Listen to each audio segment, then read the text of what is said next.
Oi, Nanoano, sou eu de novo. E agora com os recados de maio e as atividades que eu vou solicitar. Para tanto, eu trouxe uma breve explicação do conteúdo que a gente vai trabalhar, que é globalização e nova ordem mundial. Então, a gente vai falar um pouquinho desses assuntos hoje, que estão no seu livro didático. Eu me preocupei muito, na hora de preparar essa lista, que ela esteja relacionada com o conteúdo, com o seu cotidiano, que o conteúdo esteja atrelado à sua realidade. Porque parece que o que a gente estuda na geografia na escola não faz parte do nosso dia a dia. Vocês vão ver que nós estamos inseridos no processo de globalização, de nova ordem mundial, mais do que a gente imagina. Então, vamos lá. Essa aula, essa microaula é sobre o conteúdo de maio, e o conteúdo de globalização ainda vai se estender um pouquinho, porque ele é bastante complexo, tá bom? Então, é, esses assuntos que a gente vai trabalhar, deixa eu diminuir a minha cara de bolacha aqui, esses assuntos que a gente vai trabalhar, eles estão bastante presentes em vestibulares, tá? Em provas é, para tentar bolsa, então são assuntos bastante recorrentes. O que a gente tinha até então, até o conteúdo onde a gente parou, né, na sala de aula, era um mundo bipolar, um mundo dividido entre dois poderes. E com o fim da Guerra Fria, essa ordem bipolar se desfez, porque não tinha mais o poder da União Soviética, né, organizando o espaço geográfico, e eu tenho a ascensão dos Estados Unidos. Com isso, pessoal, muitos autores dizem que o momento que a gente vive hoje, essa nova ordem mundial, ela na verdade é uma ordem unipolar, porque os Estados Unidos seria o país ímpar, o país de destaque no poderio mundial. Tá? Alguns autores chamam de ordem unipolar, principalmente por conta do poder militar dos Estados Unidos, e outros autores chamam de ordem multipolar, em que os Estados Unidos está presente como um dos polos de poder, mas seria um poder econômico. E aí eu tenho a ascensão do Japão e da União Europeia como poderes econômicos bastante fortes e que ajudam a organizar o espaço. Tá bom? Então eu tinha uma ordem bipolar, essa ordem ela se desfez com o fim da Guerra Fria, com o fim da União Soviética, e aí eu tenho a ascensão dos Estados Unidos e uma nova ordem mundial. Importante, pessoal, que saibam que os Estados Unidos é um país de destaque nessa nova ordem, justamente por vencer, né, as zonas de influência durante a Guerra Fria. Então, o mundo acaba sendo dividido de outra forma. Eu tenho uma divisão aí entre os desenvolvidos e os subdesenvolvidos. Os países do norte, predominantemente desenvolvidos, e os países do sul, predominantemente subdesenvolvidos, exceto pela Oceania. Vocês veem ali a linha preta mostrando que a Oceania faz parte dos países desenvolvidos.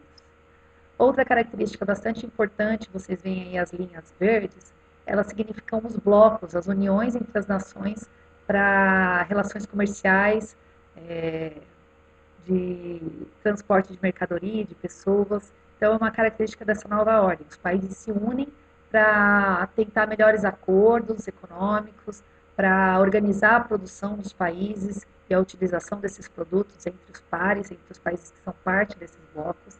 Bom, mas o que seria, então, essa nova ordem dentro da globalização?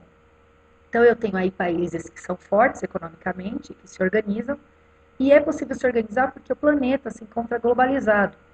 Globalização é um termo muito complexo e muito recorrente, mas basicamente, de maneira muito simples, a globalização é um processo, então é algo que vem sendo construído e que está em construção e que vai se modificando de integração e organização mundial.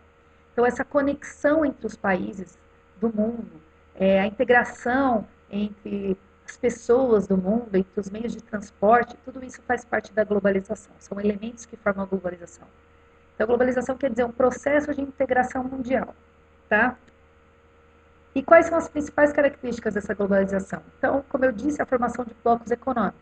É possível que países que estejam no mesmo continente, eles transportem mercadorias, eles se comuniquem de maneira mais facilitada. Eu tenho aí a criação de empresas multinacionais, que são empresas de países geralmente mais ricos, mais desenvolvidos, que se instalam em países menos desenvolvidos. Então, eu tenho aí uma facilitação desse transporte, dessa comunicação entre, entre os países. áreas distantes, e essas multinacionais e transnacionais, elas se instalam em lugares mais periféricos, porque é mais baixa a mão de obra, o aluguel das áreas é mais barato, a infraestrutura, né, as contas são mais baratas, há pouca organização sindical, então pouca greve. Isso facilita com que uma indústria, por exemplo, norte-americana, que é o exemplo clássico, se estabeleça na China. Eu tenho um número elevado de chineses que trabalham por salários baixos. Então, o lucro, por exemplo, de empresas norte-americanas que se instalam no México ou na China aumenta, porque os gastos com a empresa ficam bem menor. Outra característica é a revolução técnico-científica informacional, o desenvolvimento da tecnologia e da informação, a passagem de informação, a transmissão de informação com alta velocidade possibilitou essa integração entre os países para formar bloco, essa integração entre as indústrias e os países sede dessa indústria. Então, é um processo de globalização bem complexo e envolve principalmente esses 3 elementos. Existem diversos tipos de globalização, de fenômenos da globalização que a gente pode identificar no espaço. Então, eu falei para vocês de blocos econômicos, é uma globalização econômica, é a relação, a conexão, o processo de conexão entre os países para fazer acordos econômicos. Existe uma globalização cultural, e a gente vai falar dela assim, que acaba maio, que é eu conseguir absorver, por exemplo, o fenômeno do K-pop, que está super distante de mim, lá na Coreia, e ele consegue chegar até onde eu estou, e eu começo a consumir esse produto, ou de músicas norte-americanas, que é o exemplo clássico, você escuta uma rádio mais jovem, uma Jovem Pan, né, 50% é de música norte-americana. Eu não tenho música mexicana tocando, música uruguaia, eu tenho os norte-americanos influenciando de uma outra maneira a sua cultura aqui no Brasil. E a globalização da informação, que é quando a informação ela é transmitida pela maior quantidade de recursos possíveis.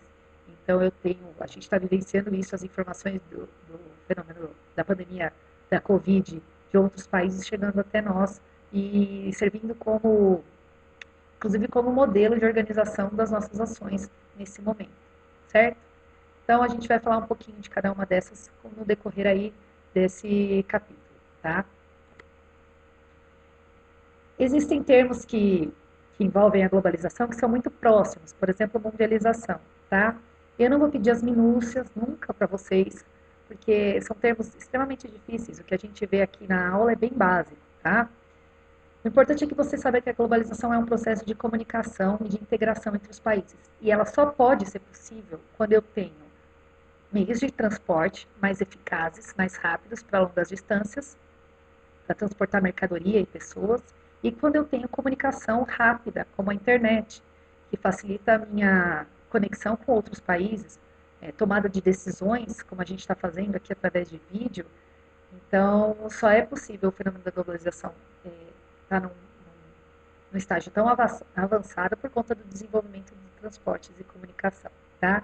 Inclusive, deixa eu tirar minha carinha aqui, existem autores que chamam a globalização transformou o mundo numa aldeia global, ou seja, a aldeia remete a algo pequeno, algo próximo, então o mundo inteiro estaria mais próximo, as distâncias teriam diminuído por conta desses 2 elementos, dos transportes e das comunicações. Acontece que nem sempre funciona para todos os países, nem todos os países têm acesso aos melhores transportes e a todas as informações. Então, existem lados positivos e lados negativos da globalização. E é isso que a gente tem que pensar. É para isso que você aprende globalização. Para você pensar o que te traz de bom e o que te traz de ruim. O que precisaria mudar. Então, os autores dizem que os aspectos positivos é a evolução, né, dos meios tecnológicos, por exemplo, a maior difusão do conhecimento, que é o que a gente está vivenciando. Então, a velocidade das pesquisas com a vacina da Covid podem chegar em todos os lugares do planeta. E esse desenvolvimento só é possível pelo intercâmbio de informações entre os cientistas. Isso é super legal, importante. Acontece que esse intercâmbio, essas informações não chegam igual em todos os lugares do globo, né? Eu tenho áreas que estão completamente isoladas desse processo de globalização. Deixa eu ver se consigo baixar.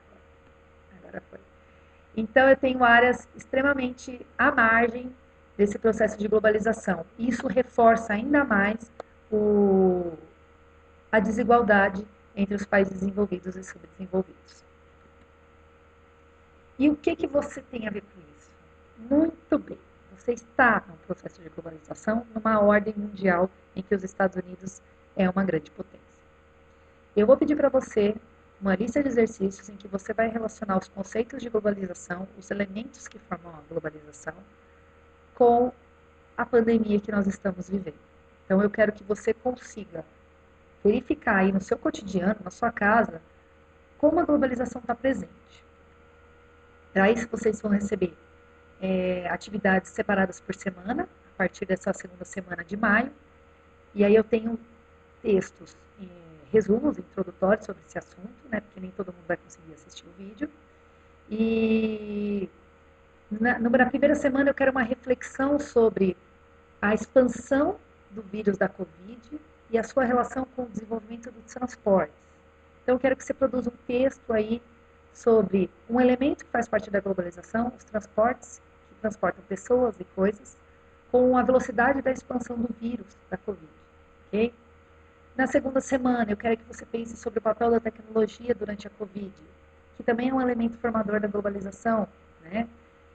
O que você teve acesso, o que você não teve acesso e que mostra essa desigualdade da globalização, ok? Então, é para refletir. E na última semana, eu vou pedir que vocês assistam um jornal e façam, na verdade, é uma análise de assuntos jornalísticos, porque é o que a gente tem mais acesso à informação pelos jornais. Então, eu dou, na primeira atividade, 3 notícias para você relacionar com os elementos da globalização. Aí tem as páginas bonitinhas do livro que você tem que consultar. E na segunda atividade, eu quero que você assista um jornal, tá bom? E como atividade complementar, a atividade 3 pede que você busque um meme que relacione a globalização. E me mande via WhatsApp, via e-mail, explicando por que você escolheu este meme, ok? Então, são atividades bem tranquilas, tá? Não pedi nada da apostila, porque a apostila não está falando da globalização agora, nesse momento. Eu acho importante a gente refletir. Né? Reforçando aí os meus contatos, então, e-mail e WhatsApp. Mais importante de tudo é que vocês façam essas atividades de uma maneira mais calma, mais tranquila, mais leve. Não é para ser pesado para ninguém. Esse momento exige aí coisas boas acontecendo, então façam com calma, conversem sobre os assuntos trabalhados, divirtam-se fazendo as coisas que vocês gostam, aproveitem para ficar com a família, tenham bastante paciência, porque é tudo novo para todo mundo, ok? Então, até breve, eu espero que esse seja o último vídeo que eu mande para vocês, para a gente poder se ver logo, tá bom? Um abraço a todos e até breve.